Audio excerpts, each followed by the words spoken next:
start. Welcome everybody who's joining us on this Orange Alliance webinar. So this is a series that we've chosen to co-host between the Impact Investment Exchange and the Women in Social Finance.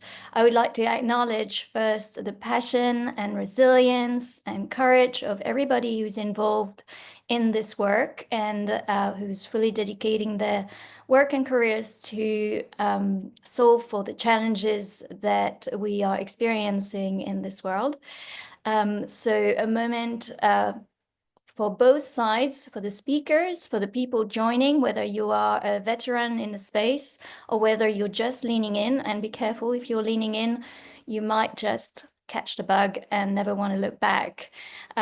We are here to build momentum for the Orange Movement. For those who are not so familiar with the Orange Movement, this is essentially the initiative to create a financial ecosystem that welcomes a gender lens investing approach to markets. So we need to consolidate capital markets that are able to receive gender lens investors, are able to accommodate corporate issuers, government issuers who are coming to market with a lens that is dedicated to empowering women and creating businesses that are led by women, women-oriented, and generally supporting what is a multiplier for the economy and society. So the pioneering work of the IEX exchange has very much been in Asia and more generally in emerging and frontier markets. So our lens is very much through the Global South lens. We are facing huge challenges. The Global South is on the front lines of the climate crisis, facing accelerating impacts, resource constraints, and the need to shift away from carbon-intensive development models.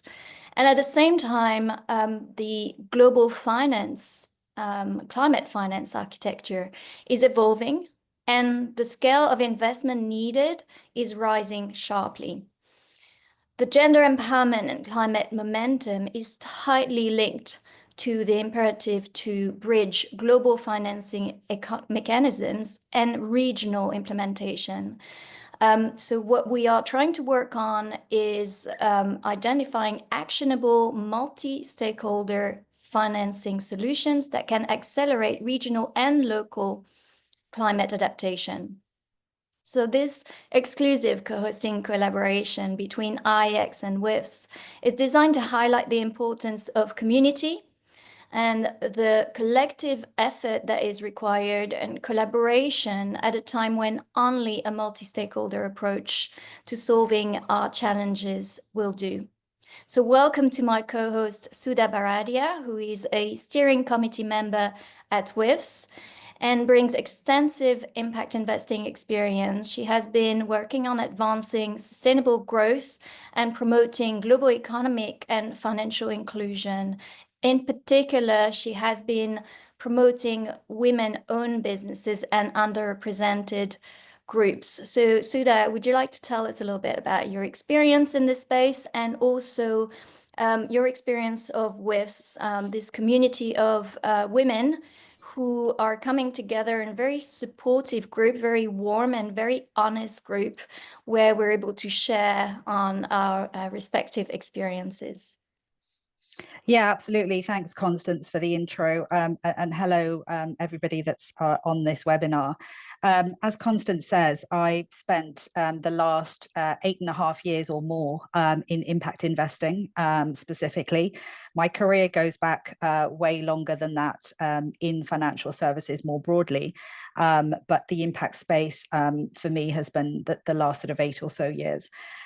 I worked as a co-CEO for an impact investment firm that was getting working capital into the hands of businesses, SMEs specifically, but especially those businesses that were led or women-owned pretty much all over the world with a strong presence in Latin America, Central Eastern Europe, Sub-Saharan Africa, and some parts of Southeast Asia as well. I raised capital for that fund and raised in excess of $200 million over that period. I have now set up my own business called Impact Cap, and that is an institutional grade end-to-end strategic solution to raise capital for other fund managers. The reason I decided to do this is because the impact investing ecosystem, as you will all know, has pretty much ballooned over the last however many years. And I think it's a rich universe of different impact investing strategies, all trying to do good with capital. I feel like 10 or so years ago, GLI or even impact investing was quite new, and lots of strategies have sort of come about over that period, all trying to do the decent thing. And so that's where my personal passion lies, and that's why I've set up Impact Cap. On the other side of the fence is Women in Social Finance. I'm a SteerCo member of that group. It's a fantastic private group of amazing women that are working in different fields of social finance, whether it be government organizations or NGOs or private impact investment funds or consulting firms. But the key thing is that, this is a community of women that are helping each other, fostering connection and advancement and collaboration between its membership in a very, I want to say, personal sense, meaning it's about the individual member that is a member of the group rather than, the organization that they represent. And it's a thriving community of people that come together online, come together in person. Most of us are in the UK, but we have members in other parts of the world as well. So a really nice community of people that was basically established by Suzanne Beagle, who was the founder of the group. I'm sure many of you know that name. And her work continues, within that ecosystem. I'll stop there. Constance, did you have any other questions, or I can move on? That's great. Thank you so much, Sudha. This collaboration, I think, is very much with a view to send this message that we all need to work together, and in consolidating Orange capital markets, GLI capital markets, there is an imperative to create a space that is easily recognizable by investors, by corporate issuers. And for that, we do need guidelines to be set from the top down. In our way, this is the Orange Bond Principles, and also setting criteria from the bottom up. So with that, I would like to welcome Natasha Garsha, Senior Director of Innovative Finance at IIX. Natasha has been a leading force of the Orange movement since its very inception. She will share some context to today's discussion, as well as some key milestones on the progress of the Orange movement. Great, thanks very much, Constance. I'll keep it brief. I know we're all very excited about this. So Constance is our wonderful lead for Orange Alliances, which we are building across the world, and the governance structures that we've built to hold integrity to the mission of the movement. If we go to the next slide, I'm going to dive right in and say, in this time and age where we are very concerned about women's empowerment and gender equality, I am very pleased to say that we have been experiencing tremendous momentum in the Orange movement. Orange has truly been embedded in the DNA of the work that we've done, everything from rethinking and reimagining the role women play, not as victims of conflict, of COVID, of climate change, but really as solutions to a more resilient world where they have the ability to be agents of change, where we do recognize the disproportionate impact that they face, but we realize that the fact that they're on the front lines makes them holders of unique wisdom and lived experience, which allows us to tap onto that, empower them, and allow them in turn to empower the rest of the world that they interact with through supply chains, through products and services, and through many other things that finance hopes to propose to grow through economic and political movements that we're seeing across the world. So if you look at the growth of the gender lens fixed income market since 2020, you'll see the Orange and a gender lens continues to scale. We have identified a market size of over $49 billion based on gender tag bonds. And Orange, however, will always remain the gold standard. And I think that's because we are very committed to go beyond just symbolic inclusion of women on boards and or as entrepreneurs, but really to look at how finance can actually change systems and make them more inclusive, make them more resilient, and make them more gender empowered in every sense of the word. If we go to the next slide, you'll see that the way we've done this is really to make sure that we, at the very heart of the movement is the mission, not just to mobilize $10 billion by 2030, where I was very pleased to see there was an Indonesian enterprise that says they'd be able to achieve that number alone, but really to empower 100 million women, girls, and gender minorities. And I think we're far going to exceed that number as well.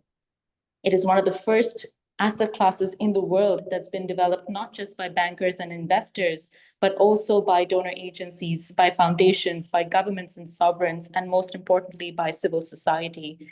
We owe great credit to our global steering committee, which includes, besides IEX, the Development Finance Corporation, Nuveen, Water.org, ANZ, and certainly last but not the least, Australian DFAT, who has pioneered and really driven forward the movement in a significant momentum. And in fact, today's webinar is very much thanks to them. And Australia has been a pioneer in the gender lens investing space. We have already mobilized over $374 million through these bonds. We are seeing issuances across the world that have already impacted 2.7 million lives of women and girls. And if someone could click the slide once, yeah, you'll see the little icons that just appeared. You'll see firstly, anything colored on the map means we have a signatory in that country. And I'm pleased to say there are signatories from all 6 continents. This movement was very much built in a very democratic way. You also see that there are orange bond issuances. We have a affordable housing orange bond in the United States, despite everything that's happening there. We have orange bonds that IEX has worked on in Asia and Africa. The IKEA Foundation, NORAD, and the DFC have supported a refugee orange bond focused on Syrian refugee women in Europe. Australia has an orange guarantee that we are currently launching, which is very exciting. It was announced in Sydney a couple of months ago. And we now also have an orange bond certified in Indonesia. And in fact, the Indonesian government has also worked very closely with us to make sure that the Green Bond and Green Sukuk framework has also included an orange lens. And this is truly tremendous because now we're seeing sovereigns pick this up. I do have a few other orange bonds out there. We're not going to mention them in this call because they're waiting to make their own announcements in the coming months, but the momentum is tremendous. This is no longer niche, and I think it's powerful because it's been cross-cutting. Many of these orange bonds intersect with important areas of climate and peace, and I think that really shows the true power of gender equality.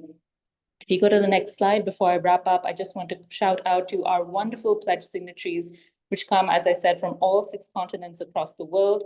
And in the next slide, you'll see we also have a fantastic Orange Advisory Council, which if you're interested to join, reach out to Constance as she leads this as well. And this really represents everything from large-scale asset managers to organizations that have been working on gender lens issuances and issues across the grassroots level.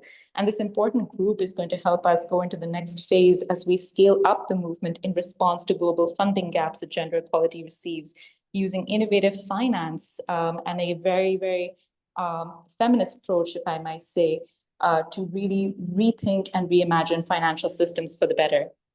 Next slide. With that, let me hand it back to Constance. You're in good hands with her, and we hope many of you will join the movement and the new membership pieces that we are launching at the end. Over to you, Constance. Thank you so much for having me. Thank you, Natasha. That was wonderful. And on the Orange Advisory Council, yes, looking forward to setting up the working groups across capital, data, and policy and really drive the leadership in that space. So today we are looking at orange capital markets and turning the spotlight on the investor side of Orange Capital Markets. So we have a full house with representation from a variety of investor segments. And this promises to offer many different practitioner perspectives on gender lens investing and on the nascent and growing Orange Capital Markets. So when we look at Orange Capital, we look at it in the context of ESG labeled debt markets, as Natasha framed for us, advancing gender lens investment across Europe, Africa, and Asia, looking at the market that is mostly populated by corporate sovereign issuers, DFIs, and dominating ESG debt at $5.7 trillion as at end of 2024. The opportunity to scale Orange Finance within climate, sustainability, and transition portfolios is significant. This is why we have today guests who manage or oversee ESG investments across loads of different sub-asset classes, bonds, loans, of course, private debt, private credit, and VC funds in sectors. Well, Orange is intersectional, so expect a little bit about sustainable agriculture, apparel, supply chains, women-led enterprises, inclusive fintechs. We've got it all. So let's move on now pretty swiftly to the panel. Welcome to our panel. You can all come on and switch on your cameras. I would like to welcome Angie Madara, CEO of Athena FundX, Jenny Chamberlain, founder and CEO of Alltree Capital, Nicole Demarche, Impact and Gender Lens, Senior Advisor at Avondale Private Capital, and Akmal Azami, Growth Chief Officer at Amalfi Capital. Welcome all. I am delighted to have you. You have joined at some point later last year or earlier this year. We have a couple of rounds of questions for you, and then at some point we'll ask a survey question to interact with the audience and see where they're at. Angie, let's start with you. Athena FundX is a finance and education technology platform that provides AI-powered education and accessible financial services to early-stage female entrepreneurs with the aim to accelerate financial inclusion amongst women in Africa.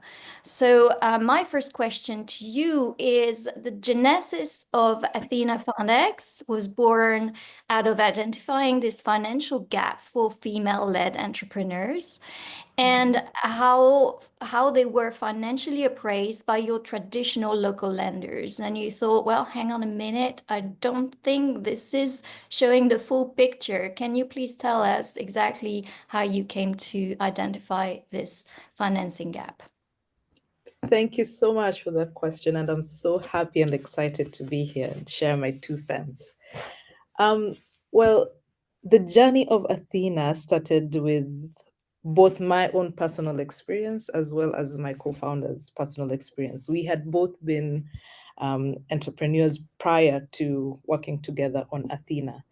And we saw a big problem when it comes to access of finance for women, be it access to VC, capital funding, or access to credit, or even grants. There's a huge problem.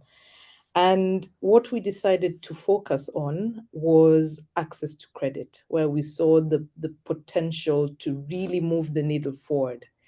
But initially we had thought, let's start a fund. And then we kind of like took a step back and decided to focus on access to credit. And this is actually mind-boggling to me, and it sounded like a no-brainer, but yet we were still not seeing it being done. So when you dissect the profile of an ideal borrower from a traditional lender, this is someone who's on their 30 to 50-year gap, probably male. They have 5+ years of documented credit activity. They have property which amounts to 150% plus of actual loan value that they are applying for. They are in formal employment.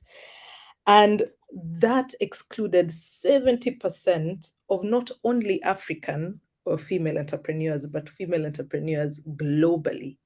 it's a big problem. The gap is in its trillions. But in Africa alone, that gap amounts to about 42 billion US dollars.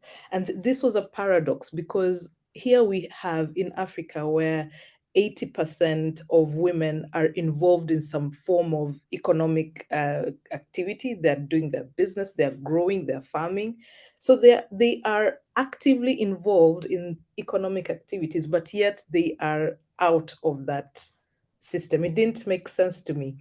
And when we dug deeper, we saw that the rejection rates from this group of women was around 30% of women were being rejected when they actually do make the applications. And the deniability is all coming down to how they are assessed.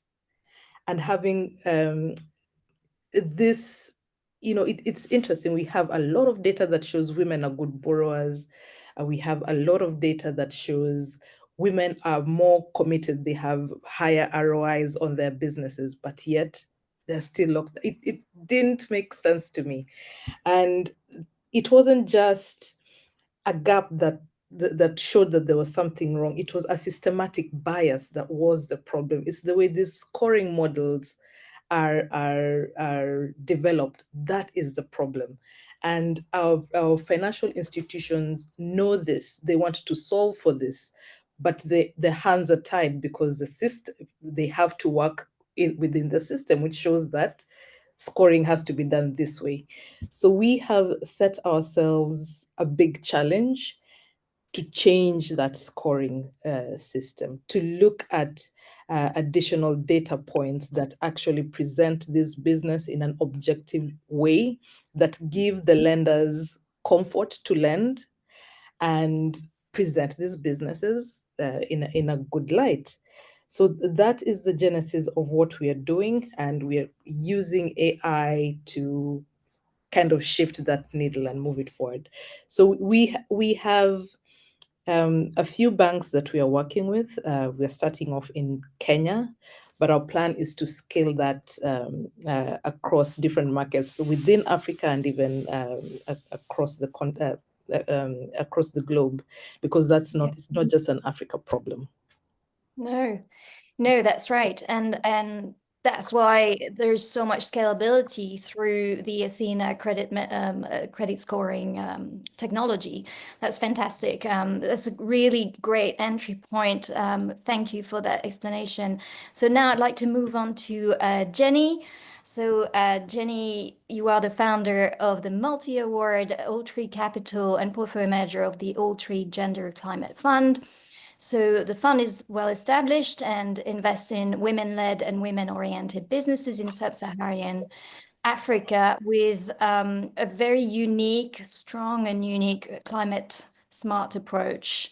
So what I welcome, it's great to have you here. You and I, we met at the Global Impact Investing event in Amsterdam, and I'm so glad to have you here. I wanted to ask you today, basically on the investing and funding the nexus of gender and climate, what do those opportunities look like other than what Angie just mentioned to us? To you, what do they look like? And I'm going to bundle up my next question is, how do you integrate this as part of your investment process and a larger portfolio? Yeah. Thank you, Constance, and thank you to everybody for joining the call today. Really excited to be here. And Angie did a great job at laying the ground. So thank you for that. So I think just to build maybe a little bit on the work that we're doing, which kind of runs alongside exactly what Angie has spoken about, we've launched because exactly this reason is that we found that women really struggle to access finance. And so we've taken a very pragmatic approach to that. And we've actually, and to add to that, we also find that women are more affected by climate change. And so, and yet are often as Natasha alluded to, are actually the agents of change, because they are the early adopters of climate mitigation and adaptation strategies. And so that for us has been a real opportunity to embrace this. They're really the benefit multipliers for the system. So, and so we found lots and lots of opportunity.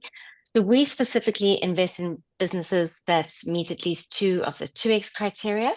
And so that is women in leadership, women in ownership, women, and this is just very broadly, women in employment, products and services that improve the lives of women and girls, and women in the supply chain. And so as long as a company meets at least 2 of those criteria, and that's more or less about 30%, it depends a little bit on the country and sector, but that then we will strongly look at them. So we have an abundant pipeline, a little bit as Angie was alluding to, of more than 320 companies across sub-Saharan Africa. And on the climate side, we really look to address 3 climate verticals, although we don't exclude any of the others, but we really focus on e-mobility, food systems, and renewable energy. Having said that, we have got some great opportunities also in the circular economy, so nothing is excluded. But the gender lens is really our North Star, and then we include other entities from that. And so we invest, so obviously we have an initial screening. We use a fantastic screening tool that has been developed by the Mennonite Economic Development Associates called the GEM Rapid Assessment Toolkit, which gives you an immediate score as soon as you've taken that across 4 different areas, so environmental, social, and governance, but also a gender spectrum. So from gender blind to gender proactive, and then something in between, and some hints and tips about how you can improve your score. So we use that. It's also the baseline for our impact reporting going forward as our base data, or forms part of our baseline data. And then we really integrate it into every single step of our gender, into every step of our business and our investment process. So through from the screening to the on-site due diligence, meeting suppliers, meeting customers, and understanding how they are incorporated. And then we actually incorporate a gender action plan, and that is included in our investment agreements finally. And then it's obviously monitoring, evaluation, and what we call our value add, because we work really closely with all the companies in our pipeline and within our portfolio as well, obviously most importantly, to ensure success for greater improvement and integration of women into those businesses. And so that is a little bit how we as Altri think about it. This is completely inclusive. So some of the areas, just some tips in terms of maybe other people on the call could think about using. So some of the recommendations we've made to the companies in our pipeline is that everybody should interview at least 1 woman when they are doing a job search. And another really kind of change it, really we found it quite transformative for many of our companies, in particular in the engineering and STEM-based businesses, has been to say women are encouraged to apply at the bottom of all job searches. And that is really, for example, we've invested in an e-mobility company in Ghana, and they've grown their women engineers from 2 to 9 in the space of 9 months. So just from that little addition. So it's been really exciting to see. I think we're really here to prove what excellent business managers, we say we invest in Africa's most ambitious leaders. And these women are doing fantastic things, really game changers. And we're really here to prove that women are great business leaders. Yeah, thank you. Thank you. And I think what's really exciting about the fact that you are now established, you have a track record, is that the potentiality in terms of scalability from the fund, because these funds are investable by, yes, private wealth, but also institutional investors. And this is where we are going to get the scale and really enable the work of people like Angie inside fund structures like yours to suddenly, be adopted by the larger institutional investors. Now I'd like to move on to Nicole. Welcome, Nicole. So Avondale Private Capital is an interesting structure because you are essentially investment risk underwriters, and you help climate finance funds unleash the potential of their capital. So you act as an investment catalyst in nature and biodiversity-based projects, and you have a particular focus on high-impact sectors such as renewable energy, regenerative agriculture, and circular economy. What I really like to hear you talk about is how you identify those somewhat otherwise deemed unbankable opportunities in the trenches and turn them into really finance first, sustainable, female empowered, successful return generating type of opportunities. So over to you. Yeah, great. Thank you so much. And it's a pleasure to be here.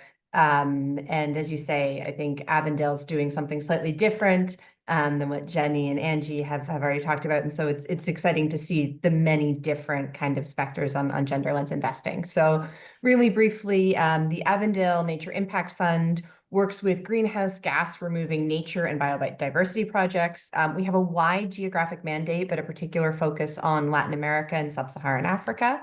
And we have a fairly bold target of 1 million tons of greenhouse gas, either reductions, abatements, or sequestrations per year. So, you know, we have some very bold impact goals. We are also trying to make kind of like commercially focused investments. And so you say, okay, how are these two things possible? And the interesting piece is when we go out there and look at greenhouse gas projects, you know, we're either providing debt or minority equity financing typically to these projects. What we see is there's an absolutely brilliant pipeline of women-led, NGO-led, community-led projects that are not gaining any access to capital. They're deemed unbankable. They're deemed too risky in terms of the communities that they're serving, the geographies that they're in, the nature of the projects. And the fact of the matter is these are projects that have done oftentimes years and years of work and groundwork, you know, in terms of doing community engagement, feasibility studies, validation, government partnerships, inherently being kind of very de-risked in the work that they're doing and the fact that they are taking this kind of gender lens and community lens. And so where more traditional or, you know, financial institutions see these as risky and unbankable, we actually see the reverse and see these kind of like deeply embedded links as being the exact things that make these projects less risky. And so what we come in is come in with typically loans. And this does a couple different things. One, it demonstrates, for lack of a better word, this is often thrown around a lot, but bankability. Oh, you know, these are projects that can attract financing and can go through diligence processes and be deemed as being unrisky or not very risky. And that then crowds in more capital. And the other thing that happens here is that you see these projects that are then able to scale, right, and move from feasibility on to multiple projects. So for us, it's a huge opportunity with a very deep pipeline. That's really fantastic. See, I am just loving, you know, to hear all these different perspectives because that's exactly the point of this webinar. I want to see how demonstrate how the Orange Bond principles can really be adopted from so many different perspectives. They are here to create an investable universe. So yes, as Jenny mentioned, there's 2x in the criteria by sector, etc. And that's more of a bottom-up approach. We need criteria, we need thresholds, we need KPIs, and the rest of it. But when we speak to a corporate issuer, and there's a question in the chat that was asking, you know, how do you come to market with an Orange Bond, and we'll talk about it in the call to actions, that, you know, carrying out an SPO review, going through the 3 OBPs, use of proceeds, DEI, verification, transparency, on the last mile impact. These are simple principles. They're deliberately and intentionally kept simple, easy to use, easy to apply through your existing investment process. Now, I am excited to have Akmal here because, not least because he represents Central Asia. You'll be happy to know. in my little composition here. And that's not very often, but more to the point, you work for Amalfi Capital, who is a London-based boutique wealth management firm, and you take a family office approach to your investments. So Amalfi's principals oversee a portfolio of companies with a focus on financial inclusion and gender equality in Central Asia. So you are, more often than not, a direct investor, and that's how we met. You had this investment in Alif Holdings, and you can tell us a little bit more about it, but this essentially is one of the many small and medium-sized enterprises in Uzbekistan that you are looking at for investment. In particular, that one is a fintech dedicated to improving women's access to finance in Central Asia. And so I wanted to ask you, how do you look at those investments as a catalyst for systemic up-leveling of the region through these investments?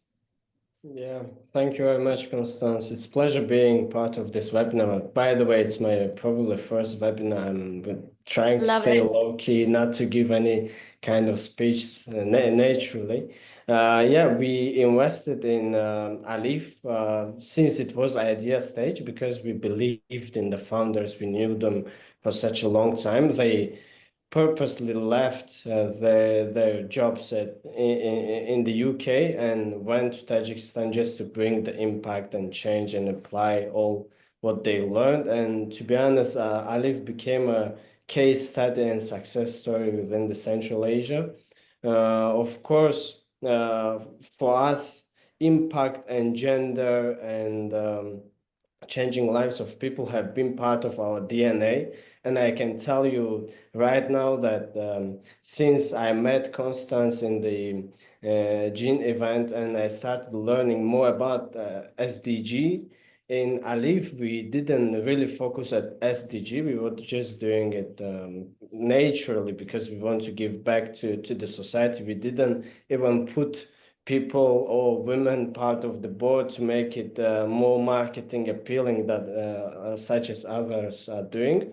But rather, everything is based, as I talk from the family office perspective as well, we look at things based on a meritocracy. If the person deserves it, they get it. If they don't deserve it, no.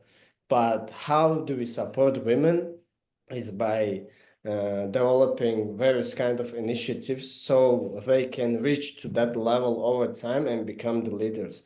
By the way, right now, for example, in Alif, we have above 40% of employees who are women, and 40% of them are also within the leadership roles. For example, in Tajikistan, the CEO is a lady. In Uzbekistan, COO, CFO are ladies as well. And they're doing amazing job, very dedicated. And as you give the credit to women, there is high probability that they'll return it. Same is with the employment. And when they take leadership position, they try to overperform, and they have this very good conscience, or how do you call it in English? I think that's it. It naturally comes.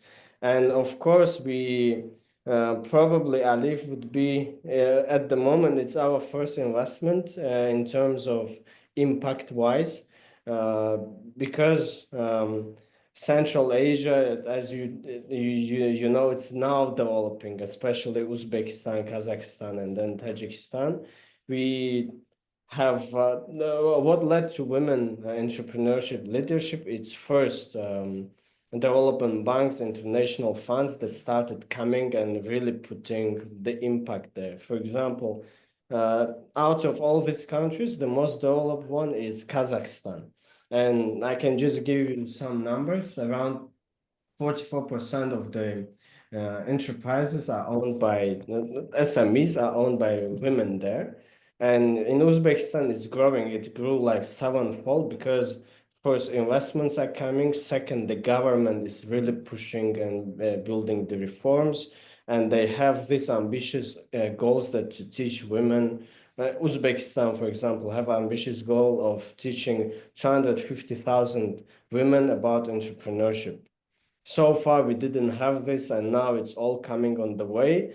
And Kazakhstan probably leading it in a way that in those regions, mainly women were focusing on agriculture, on working in a bazaar, being as a self-employed, selling products that they buy and bring.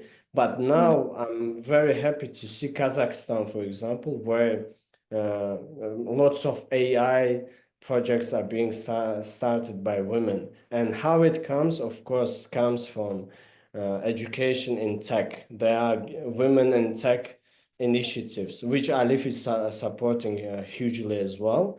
And of course, it's going to take some time for them to shift from just being self-employed and working in bazaars to becoming leaders and entrepreneurs, because without enough education, without enough insights, it's very difficult and it's risky, which naturally women are more calculated. They don't take crazy risk than men. And that's why in terms of entrepreneurship, you see less of them. Yeah, that's probably what I could share. And let me know if you Great. have follow-up questions. Yeah. Oh, thank you. I think it takes us full circle with what Angie said at the beginning, identifying that financing gap and how much of a multiplier inclusive finance can be as a first step, because obviously if you don't have the assets, you can't use the assets as collateral to borrow, so it excludes loads of women-led businesses to try and just keep afloat or let alone grow. So with that, we'll take a step back from the panel for a minute, and I'll let Sudha share a survey question for the audience. Yeah, absolutely. Thanks, Constance. Fascinating insights from all of our panel there. There's so many things that I personally want to dig into. I think it's very exciting. So a mid-panel sort of survey question. I'm not sure the logistics around this, Veronica, as you need to put it live, I suppose. So the question is this. We are obviously living in a slightly new world order, I would say, from the beginning of this year for sure, and lots of things come out pretty frequently. How has the new world order heightened volatility and geopolitical upheaval? How has it impacted your GLI investment approach? So there are three options there on the screen. You've had to backtrack. You're holding your ground, doing battle and carrying on as you are, or indeed you are doubling down against the rhetoric that's being presented. So if you can cast your votes, that would be great.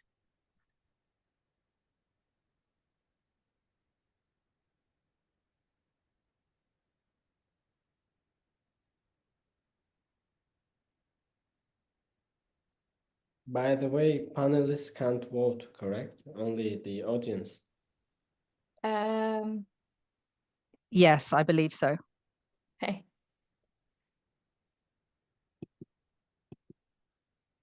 No, well, I can't. Okay, hopefully people are very busy voting, and we'll get the results up in a second.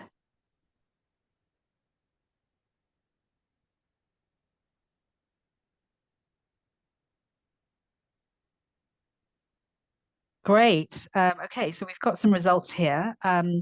Around 64% of people that voted are actually holding on and doing battle on the ground and continuing what they're doing. Impressively, 0% are backtracking, which is, yeah, that's what I wanted to hear. Let's not change our course. And then about a third, 36% are doubling down. My own sort of insights into, this kind of thing when I'm talking to LPs and allocators is that they are doubling down. The vast part of my network is in the US, and what I'm hearing from those people, obviously very much affected in the front line with the kind of mandates that are coming out from the US government.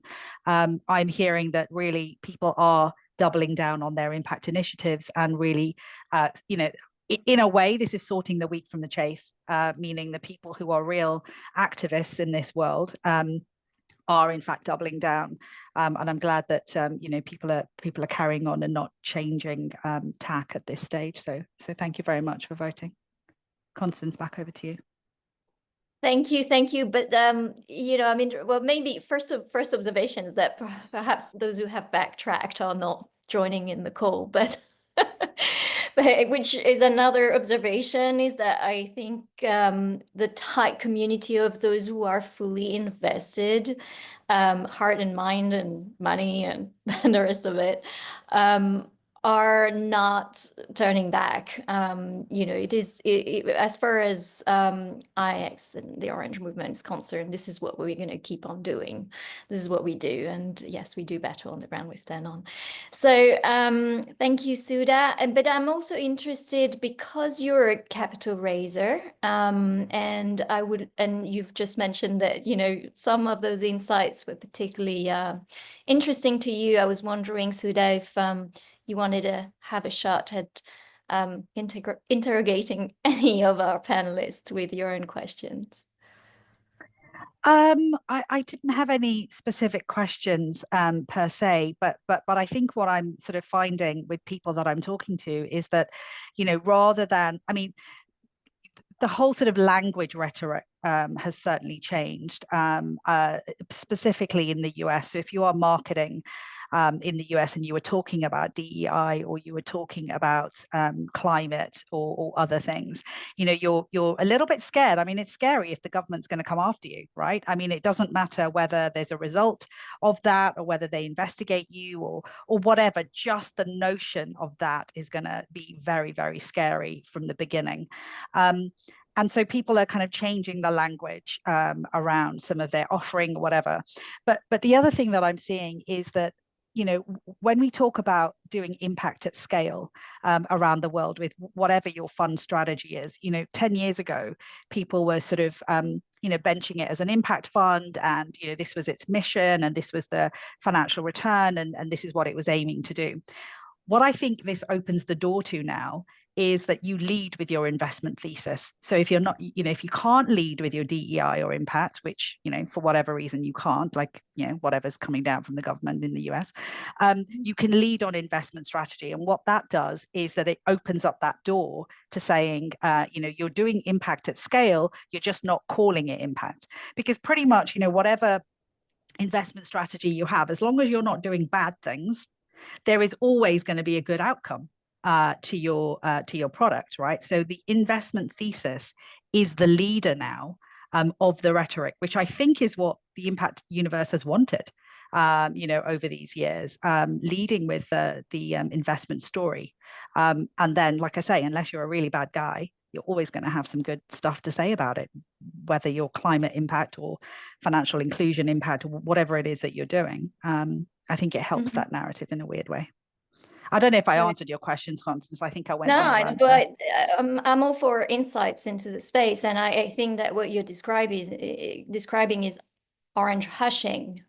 I think that, you know, so long as we put everything in place in terms of standards to make sure that the credibility is protected, there are going to be times where some of the professional investors will not want to necessarily disclose that's what they value in, you know, and that's what they incorporate in their valuation process of assets, that they think it's a plus if you have that, as Ahmad was mentioning, this approach to risk management and to repayability of the loans, and that, you know, you have that female sense of, you know, high repayment rates, and lenders will be always looking to reduce their NPL rates.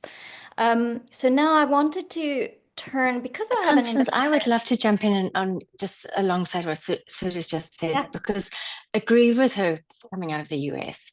I think that what we are really seeing, which I think excites me significantly, is that elsewhere we've been seeing people doubling down. And I think that is really encouraging to see for us as investors. We're seeing that out of Europe, that isn't the same kind of rhetoric that we're hearing. Really, people are prepared to back us. And then for me, probably the most encouraging is actually seeing African financial institutions coming to the table at long last and actually putting their money where their mouth is. And so we're incredibly excited about that opportunity too. It's obviously takes a lot more engagement and education in some cases, but I think that is also a really interesting source of capital, often in local currencies, which also mitigates some of that the risk associated with being dollar investors across the continent, certainly in Africa. So we've been really excited actually to see people from, I think, other regions, and I couldn't agree with sort of more in terms of changing your messaging slightly for the US, unfortunately, but elsewhere we are seeing people really double down on this.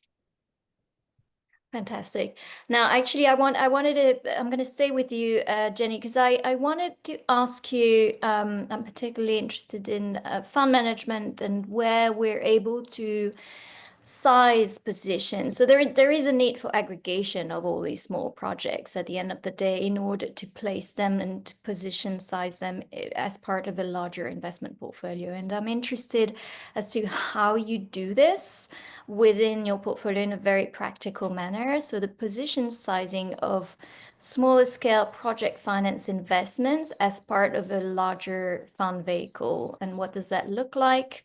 And what are the questions that investors are asking you when they look to invest in the fund? Yeah, so thank you, Constance. I think that is always the million-dollar question, is how do we create the scale? Because often, as Angie was alluding, women run slightly smaller size entities. And so how can we scale these? So at Alltree, we like to say we take a pragmatic approach. And so we actually invest across the capital structure, recognizing that maybe equity is not always the right, or can be a blunt instrument, so can pure debt. So what is the right instrument that actually works in the benefit of that entrepreneur who's looking to grow their business and is desperate for that capital, and also our investors who provide us with their capital for a fixed timeline.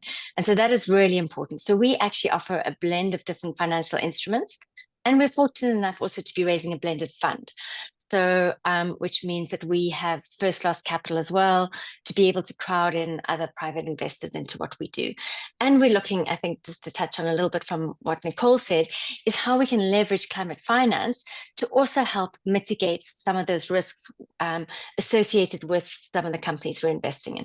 So, for example, our e-mobility company in Ghana, we have been able to leverage some internationally transferable mitigation obligations, which they've sold to the Swiss government. And that is actually now a hard currency asset for them. And that has really significantly, really risk mitigated that entire business model, which otherwise initially is only earning Ghanaian cedi. So that is, and so we really take a pragmatic approach. We love the impact, for example, from a company in Zambia, which is really focusing on beekeeping in the country. They, so that's biodiversity protection and then really, and nature conservancy. Each commercial beehive actually prevents a tree dying within 2 years. She's actually now distributed 22,000 commercial beehives, trained 2,000 beekeepers, of which 1,500 are women. So that is just a really fantastic impact. But how, as investors, do we actually even benefit from such a small scale, relatively small scale entity? And so that is really by providing a revenue-based loan. So we are really linking our return to how she drives her business. So recognizing that honey in Zambia is seasonal. So there's a winter and a summer crop. So her revenues also fluctuate along that same kind of seasonality. So that's why we've actually feel that a revenue-based loan then actually mirrors the risk that she's taking, and also provides us for that upside as she's growing her business. So I think that's a little bit how we are trying to take a very pragmatic approach to funding this particular ecosystem. Super, thank you. And you've mentioned Ghana and Zambia. Somebody in the questions is asking about Uganda. I appreciate we don't have time to cover every country here, but it was a question directed to Nicole, if you had any activity in Uganda, actually, just if we can cover this. We are actively building pipeline right now. I can add my email into the chat. We're always very happy to That's so helpful. Thank you, thank you. Because we are indeed running out of time, so I feel that we've covered so much and perhaps only scratched the surface from a certain point of view for sure. But I think we did give a little bit of a taste to our audience. There are so many ways gender empowerment can be blended into existing approaches.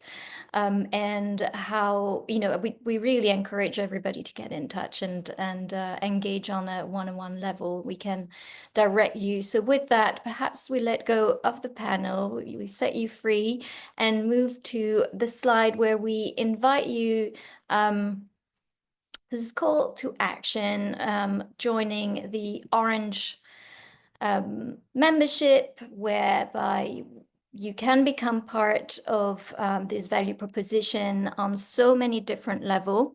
There are so many different investment opportunities that you can get closer to, from the Women's Livelihood Bond Series through to our Orange Capital facility, but also taking a look, certain membership tiers allow you to take a look at our pipeline of Orange Capital deals that we're putting out. And also, if you are an issuer, look at our SPO review, third-party verification capability. Other than that, there's so much more. Orange Advisory is where we guide you with the principles. Events and advocacy are, the Orange Forum and those webinars that you can join and participate, ask your questions, reach out to speakers and get to know a few of the players, participants in that space. The Orange Seal is specifically a type of B Corp certification seal that is specifically designed for enterprises who want to gain visibility in the markets and really flag that their product and enterprise is following our guidelines. The Advisory Council, as I mentioned earlier, is the leadership group. So we have incredibly outstanding leaders joining our group, and we cannot wait to start activities for leading in capital, data and policy, and influencing how things are being governed in the space. And finally, research and insights. We try to put out as much material. Please do sign the pledge online so that we can add you to our distribution list and keep you up to date with our newsletter. So as you will see, there are so many different angles to become part of our movement. This movement is not an exclusive small group of people. It's for everybody. We invite everybody to come and join and collaborate with us in whatever capacity, whether it's joining the membership, becoming an advisory council, using our Orange Bond principles, using the selection of Orange approved Orange verifiers who have been certified on our OBVT program, Orange Bond Verification Program. Everything is designed to create the market infrastructure for a market that empowers women as leaders, as managers in supply chains and in the workforce, in order to better achieve our sustainability, climate transition goals in a just manner. So please join in. I think that we are ready to wrap on. We have one more slide where you can scan the QR code, and we'll have to pass the questions on this occasion, but please get in touch. We'll answer your questions on a one-on-one with as soon as as they come through. Thank you very much for your time today. Thank you again for your dedication to the space and for taking interest or being a long-time participant. Thank you. Thank you very much, everyone. It was a pleasure. Time passed quick, to be honest. I didn't even feel I wanted to talk more and more. Sorry. Thank you very much. Thank you. Thank Bye-bye. you. And thanks to the whole Orange team. Really fantastic.